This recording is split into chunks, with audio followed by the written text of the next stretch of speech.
Hello. Been a while. So, I decided that I'm gonna do something a little bit different. Instead of doing a Dragon Ball video at the moment, although I am still open to ideas about that. But again, not really touching the manga right now. We're gonna leave that debate to other people. Um, but I did want to talk about a movie. More specifically, Doctor Strange in the Multiverse of Madness. Saw that tonight and had a few thoughts on him. On the movie, on the director, on a few things. Um, and first things first, I want to get this out of the way. I liked it overall. It's a good movie.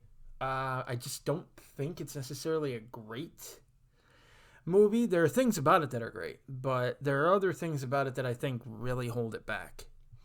Um, I mean, Cumberbatch was really good, especially playing effectively multiple roles. There will be some spoilers in here. Okay, I want to get that out of the way right now. I will try to warn you. When the spoilers are, when I upload this, I will put like a timestamp if you want to skip to where they end. But I felt I needed to talk about this. Like I said, Benedict, great job. Elizabeth Olsen, amazing job. Um, Now the thing that gets me is, since we're talking about those two, I think that there were parts of this movie that had serious pacing issues. And what I mean by that is I think it was rushed in certain areas.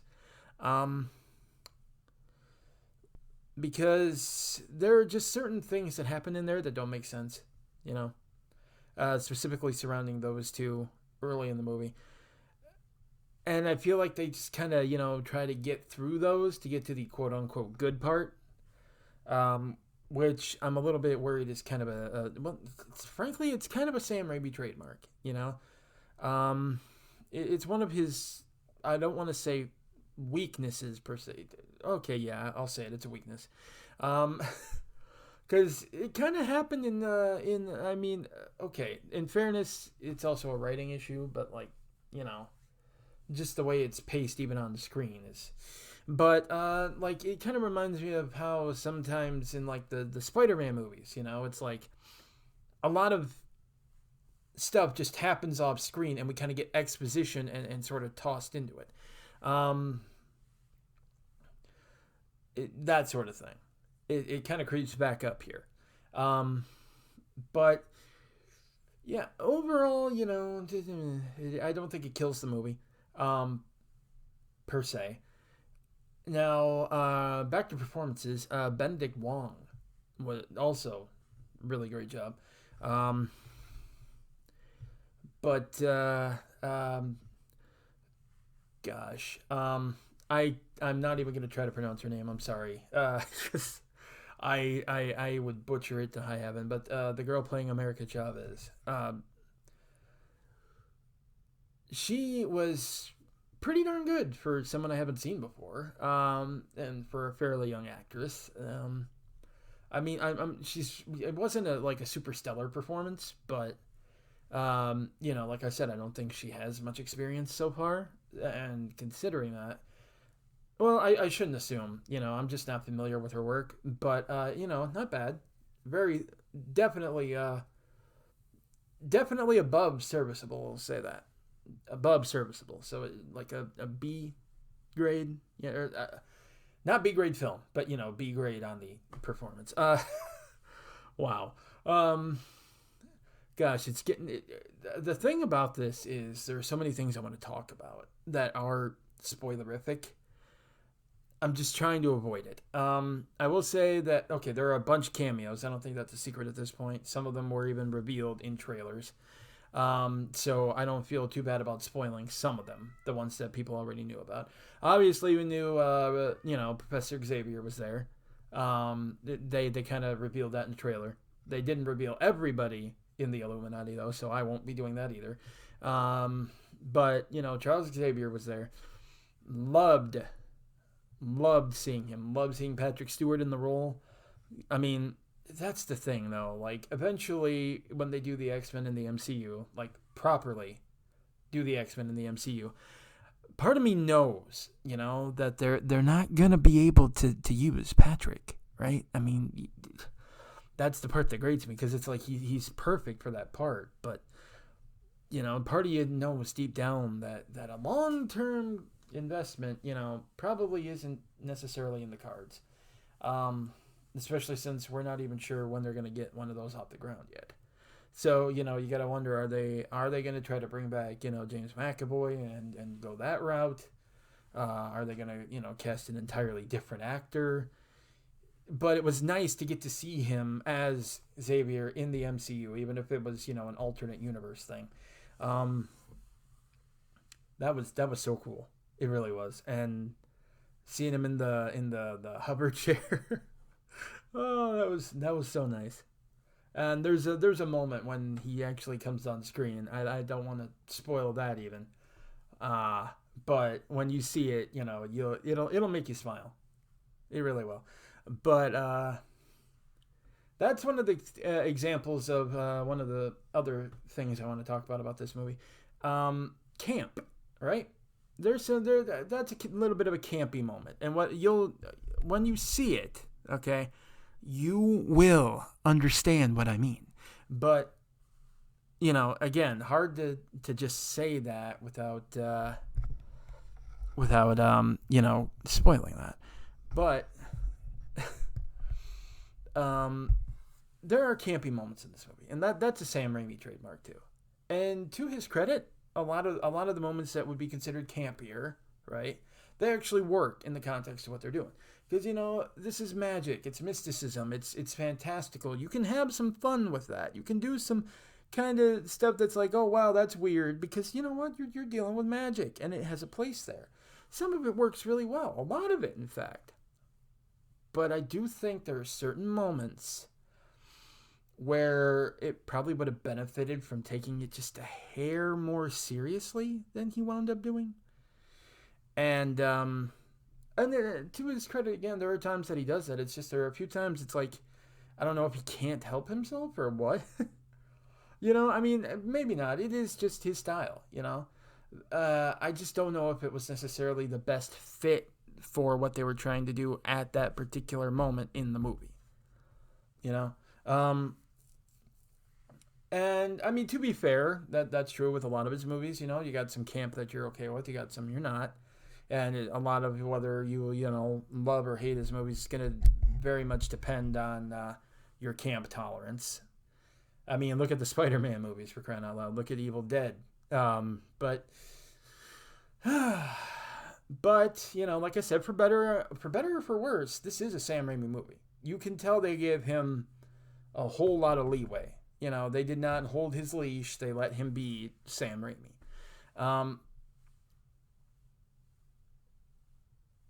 But, I do think that there are just some issues that are really hard to get past.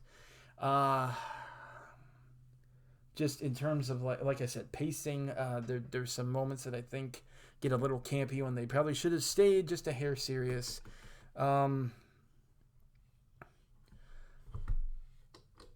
But, it's whatever. Oh, yeah. Also, no big surprise, considering it's a Sam Raimi movie. Bruce Campbell has a cameo. Not going to tell you what it is, but it's great. It really it is great. But yeah, okay, so from this point on, there will be spoilers. And I will put the timestamp, down below for you to click on when you want to skip the spoilers. So I'm going to give you a couple seconds now to pause, scroll down, find that, and click it if you want to. Okay, so spoiler territory. I think that the whole thing with Wanda, right, and her heel turn, excuse me, is just not handled that well. And what I mean by that is, that's what I mean by rushed. There were aspects of the movie that just feel rushed, and that's one of them. When it get, the whole Doctor Strange, trying to figure out what's going on here, runs to Wanda, and then suddenly it's like, hey, Wanda, can you come help us? Oh, well, I don't know. I'm not exactly in the people's good graces. Oh, I know, but, we could really use your help. We got to protect this girl, get your face back on the lunchbox, yada, yada, etc. You know, and she's like, okay, well, why don't you bring America here, and I'll do, and I can keep, and I can, protect her here instead of going to wherever you're at. And he stops for a second, and she's like, I know, you never told me your name, did you? And he's like, no, I didn't. And then it turns out that this thing that was chasing them in the beginning, and also the giant octopus squid monster, which they credit in the toys and everything as Gargantos, but everyone keeps insisting it's not him, which I don't know why they were insisting it wasn't him, because honestly, considering some of the alternatives I've seen suggested for who it has to be, it would actually be more of a waste. Because he dies very quickly. But, it was her. She sent that. She's been the villain this whole time. Wanda is the villain of this movie. Straight up. Like, all the teasing about it being like an alternate Strange or whatever. No, the alternate Strange that you see that they kind of teased as the big villain, which was a very good fake out, by the way, in the marketing. I mean, bravo for that. But yeah, she's straight up the villain of the movie. But it's like, why? I feel like between what we saw at the end of WandaVision and what we see here,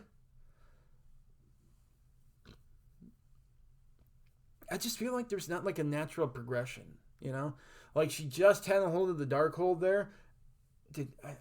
And like she started reading it, and I don't know, I feel like there should have been like something right in between, like some incident or incidental thing maybe that she got caught up in, and we still see her kind of reluctant to show her hand or help people or whatever, and then suddenly when she does help out, oh hey, your powers have gotten quite strong, yada yada, and then I mean, here's the thing, the reason I say that is because that if she had like shown signs of like progressing, but it could be natural progression or it could be something to worry about, I feel like that would have eased us into this a bit more. Because to me, it just seems like somebody spiking in power like that, and then using the Darkhold like thoroughly and efficiently, and dream walking like she does apparently more than once and fairly frequently. That just seems to me like something that the people, the whole mystic guardians, the sorcerers probably should have picked up on, noticed an influx of dark energy, and instead it's like all it took was a simple, hex, illusory hex to hide the fact that, she'd had the Darkhold there on Earth, and it had been corrupting the land around the house she was staying in and everything. Like, I don't buy that, That's what I mean about them just kind of rushing into this to get to, the good part, the conflict, and the universe hopping. And in the case of like Spider-Man 2, they sort of do that too. We got to get right into, oh hey, here's our villain. Oh hey, and it's like, oh yeah, but in the meantime, a whole bunch of stuff happened off screen, and we're just gonna say, oh yeah, that all happened off screen, and here's where we are now. Like, skip trying to get to how, Peter and MJ have this strained relationship here. We're just going to say they do, and MJ's now suddenly dating other men to get over her. It's something that happens in his movies sometimes. I don't know if it's a writing thing. I don't know if it's a personal preference thing, and he just wants to get to the meat of the story. I don't know, but I noticed it here, and it and I noticed that it happened in the Spider-Man movies too, specifically like,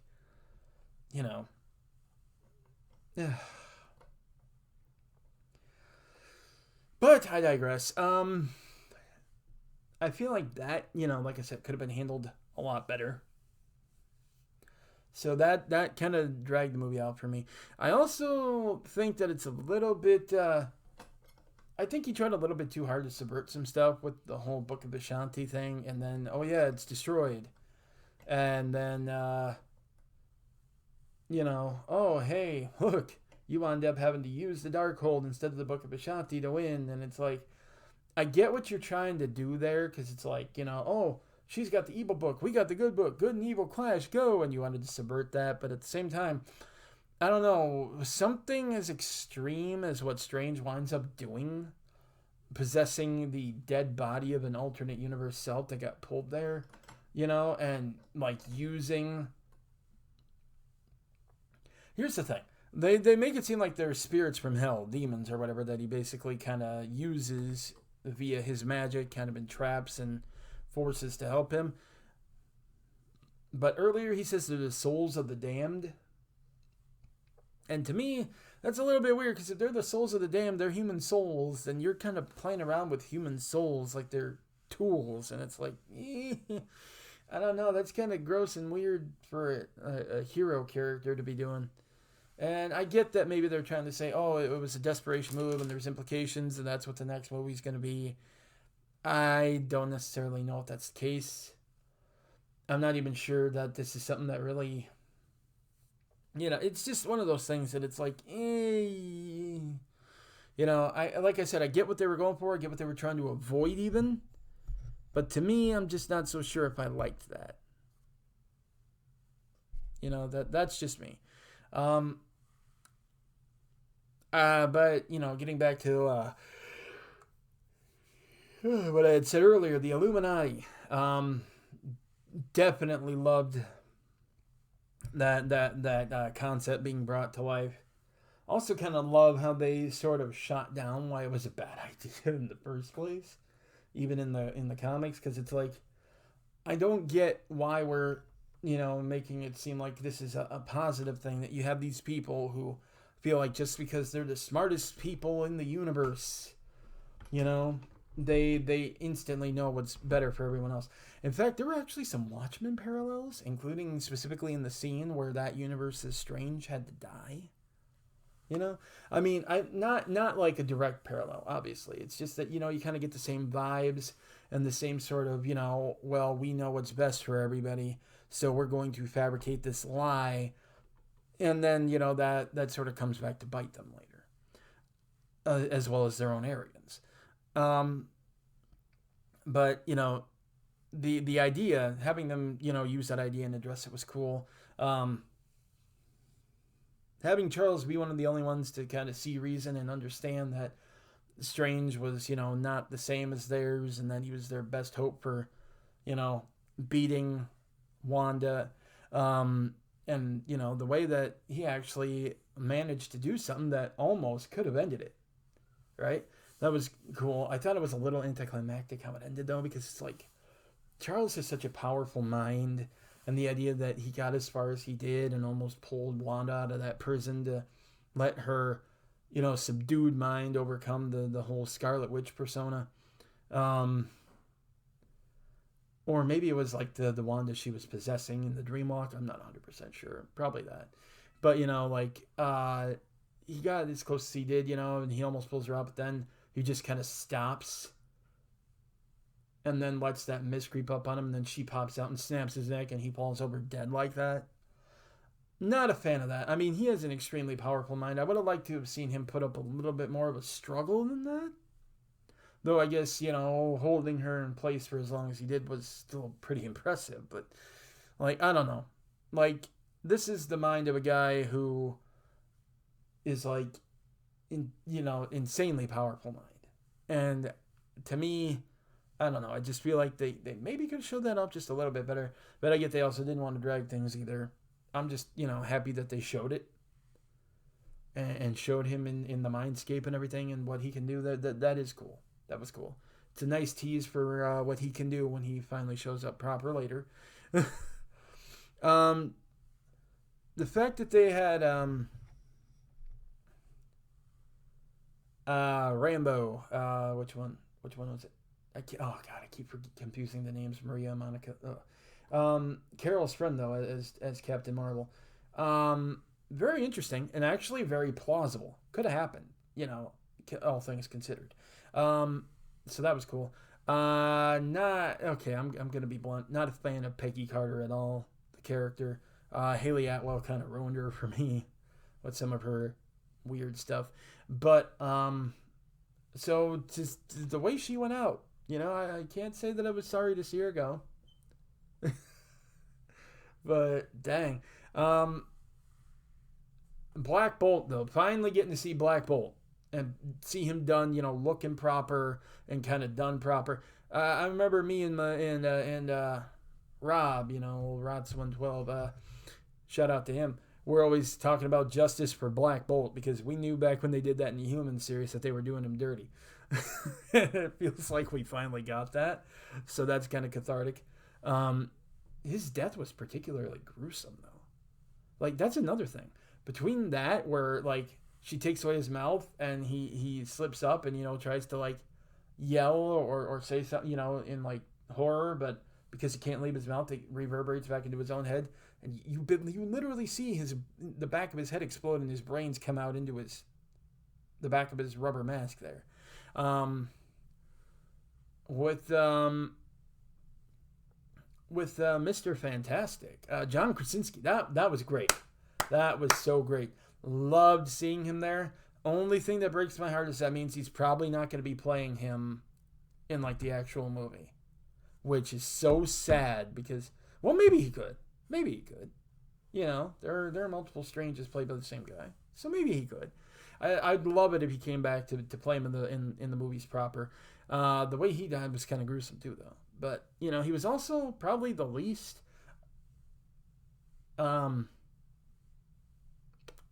condescending. I mean, sort of was, but not in like a hostile or it's just it was a very Mr. Fantastic condescension. I'll say that. Uh, the way he went though was kind of eesh. Captain Carter sliced in half with her own shield. They didn't show it, but it's like eesh. But like Gargantos earlier too, Steven taking that light pole and jamming it right into his eye, and then pulling it out, and you actually see the eyeball and the nerve endings and everything get plucked right out and fall. There was some pretty gruesome imagery in this movie, the whole zombified Strange having like, half his face missing, bones showing, etc. Which again, it's a very Sam Raimi thing, But I was a little bit shocked that they let him do that. So, again, but I also feel the climax, like I said, Strange possessing his own dead body or alternate dead body, imprisoning what he says were souls, and using them as a weapon. Kind of squicky for me. But then having America basically be the one to beat her by finally forcing her to confront the fact that she turned into a monster. That was cool. Because it was nice to see them not just try to say, we're going to have to out-OP the OP villainess here. So, it was actually a very nice resolution, all things considered. So, yeah, I mean, like I said, there are some things about this movie that I do really like. The musical duel, that is great. I'm not going to, spoil that specific scene because we're past spoiler territory. But when you see it, and you hear it, it's a treat. It's trippy. And it's another moment of, like I said, Sam Raimi brings some camp. And that camp is, sometimes to the movie's benefit. And sometimes not so much. But,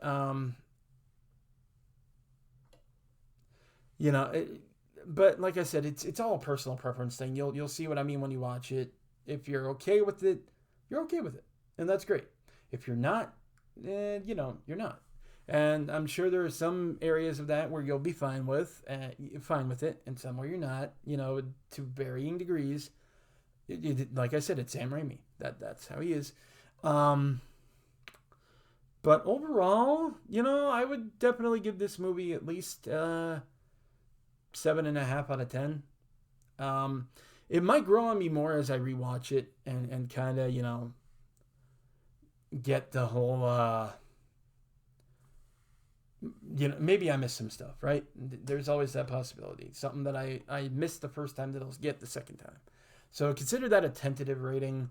A lot of Sam Raimi stuff too. It does require repeat viewings for you to finally decide whether you really like it or really don't. My Lord knows my views on some of his stuff have changed as I've watched him. But overall, yeah, it's a good movie. It's a solid entry. And the end credit scene really sets up some cool stuff and a very, very exciting character to see. But yeah, that's my overall thoughts of the movie. Just real quick, I wanted to toss this up. And again, if there's some Dragon Ball stuff you guys want me to cover, just let me know. Again, not really doing manga anime comparisons per se. There might be some stuff that I can touch on, but I'm not doing direct comparisons. I'm not going to sit here and play, this is why X is objectively better, because all that's going to do is, start drama. And I don't really want to start drama with the manga stands. I just want to talk about the things that I like about the version I like and why I think they line up great. But, I guess I could talk about maybe a certain aspects of certain things. But for now, yeah, just if there's a topic you want me to cover, let me know about that. And I will catch you guys later. See ya.